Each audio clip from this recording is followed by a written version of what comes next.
오늘 아침 보실 하나님 말씀입니다. 예레미야 9장 12절부터 26절입니다.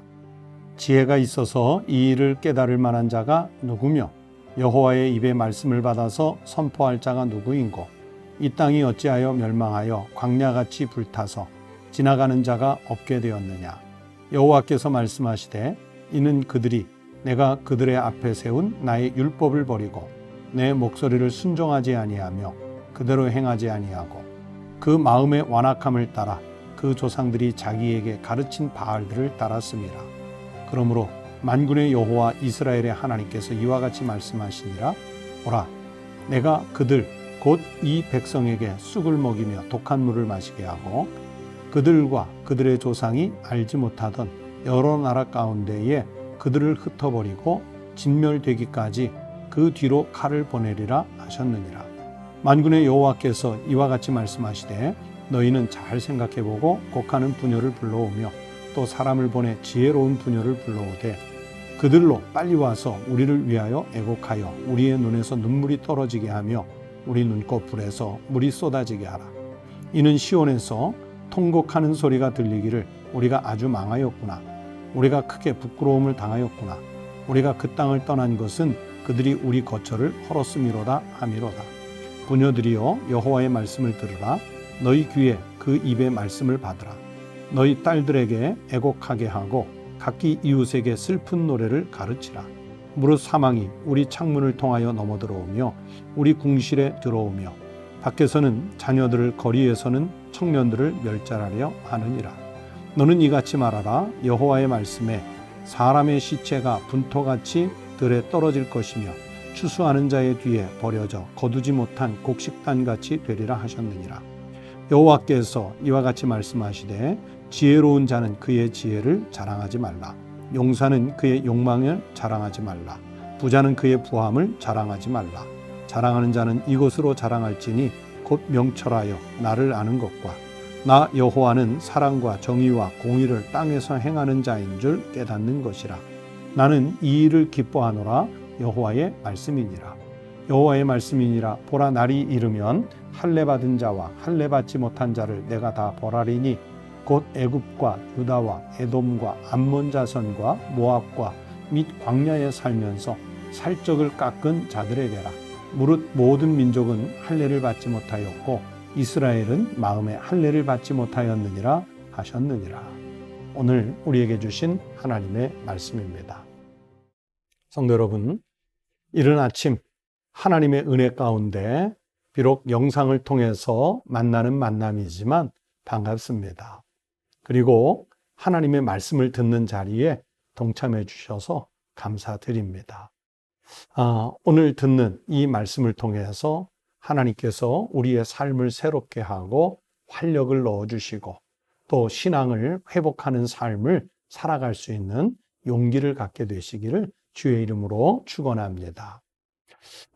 오늘 이 예레미야서 9장에 흐르는 내용의 말씀은 그 중에서도 특히 12절부터 본문으로 읽은 26절까지의 말씀은 배교자들, 즉 하나님의 말씀을 배신하고 떠나간 사람들에게 주어주는 그 비참한 종말에 대해서 일러주시는 말씀입니다.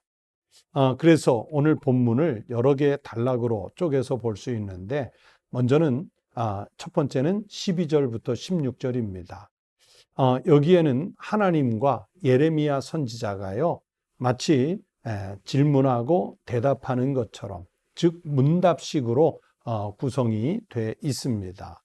어떤 내용이냐면 유다가 우상 숭배의 죄악으로 인해서 하나님의 준엄한 심판을 받아서 황폐화될 것이라는 것을 하나님과 예레미야가 서로 주고받으면서 예언한 말씀입니다. 그리고 두 번째는 17절부터 22절인데 이제 하나님의 심판을 받아서 황폐화될 그 유다 백성들에게 애곡하라는 거예요. 땅을 치고 가슴을 치고 하늘을 우러러서 애통해하라고 촉구하는 말씀입니다. 왜 그들이 애곡해야 합니까? 사랑하는 이를 잃었기 때문에? 아니면 재산을 잃었기 때문에? 병들었기 때문에 그래서 애곡하는 것이 아니라 스스로 하나님의 백성들이라, 성전 안에 있으면 우리는 보존받을 것이라 그렇게 착각하고 있었는데 이제 자기네들의 의도와는 다르게 멸망이 임박했거든요. 이 임박한 멸망 앞에서 할 수 있는 일은 아무것도 없습니다. 애곡하는 것밖에 없습니다.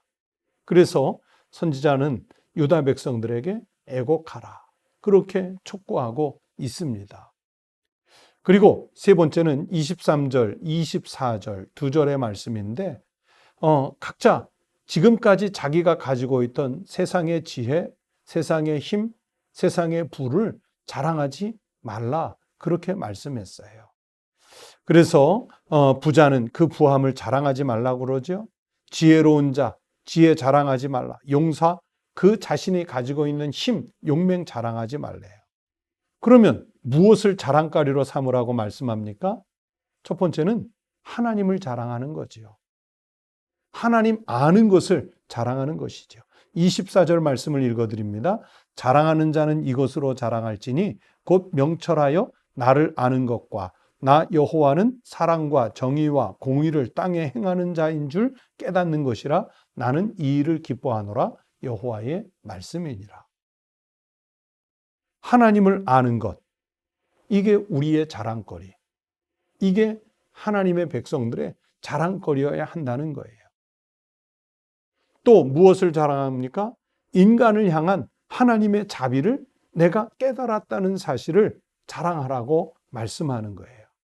그래서 같은 말씀인데 나 여호와는 사랑과 정의와 공의를 땅에 행하는 자인 줄 깨닫는 것이라. 이 깨달음이 오는 사람은 자신이 하나님의 속성에 대해서 깨달은 것을 자랑할 수 있어야 합니다. 왜 하나님께서 이 말씀을 주셨을까요? 이스라엘 백성들, 남유다 백성들은 평소 자신들의 지혜를 자랑했어요.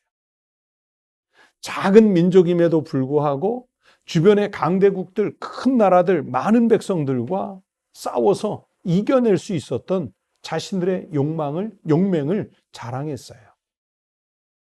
그런데 그들이 무엇 때문에 지혜로워졌습니까? 하나님께서 율법의 말씀을 주셔서 그 말씀을 깨닫게 하셨기 때문에 지혜로워졌던 거예요. 자신들의 용맹함으로 그 강대국들을, 주변 나라들을 이겨냈습니까? 아니요.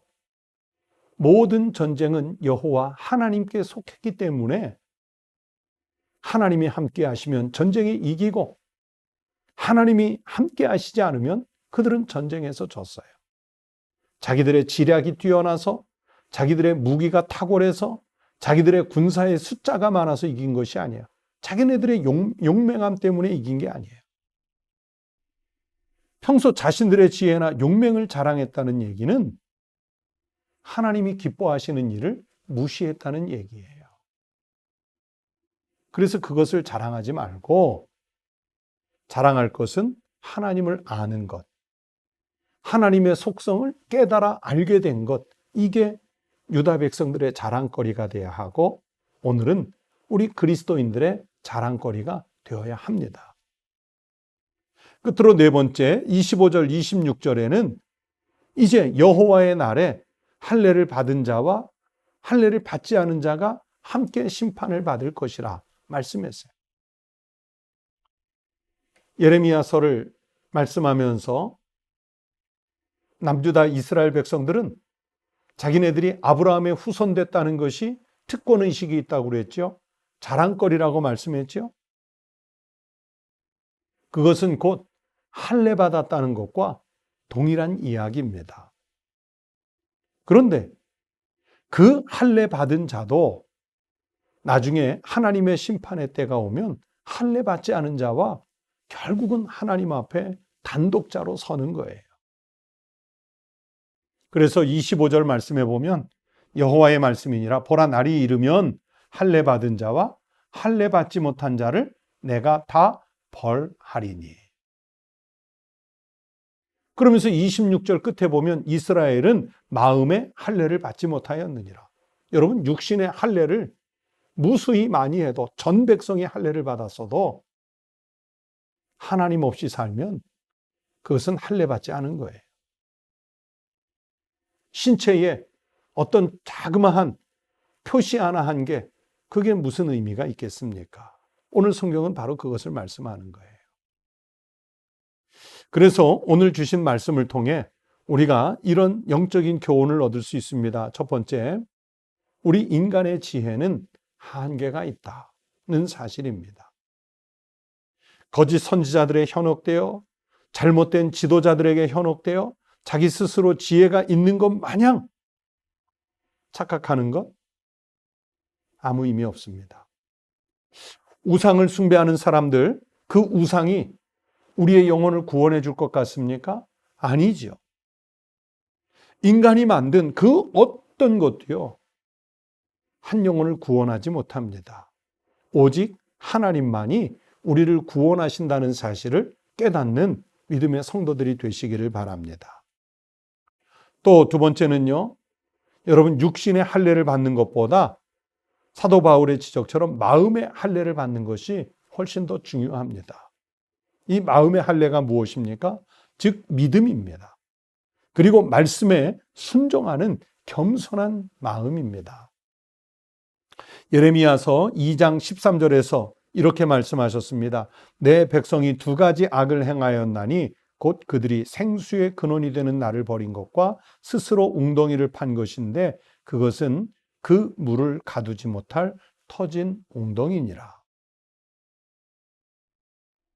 우리의 악이 우리의 생명을 살리는 생명수를 공급해주는 하나님 버린 것, 스스로 웅덩이를 팠지만 물을 가두지 못할 터진 웅덩이를 파는 것,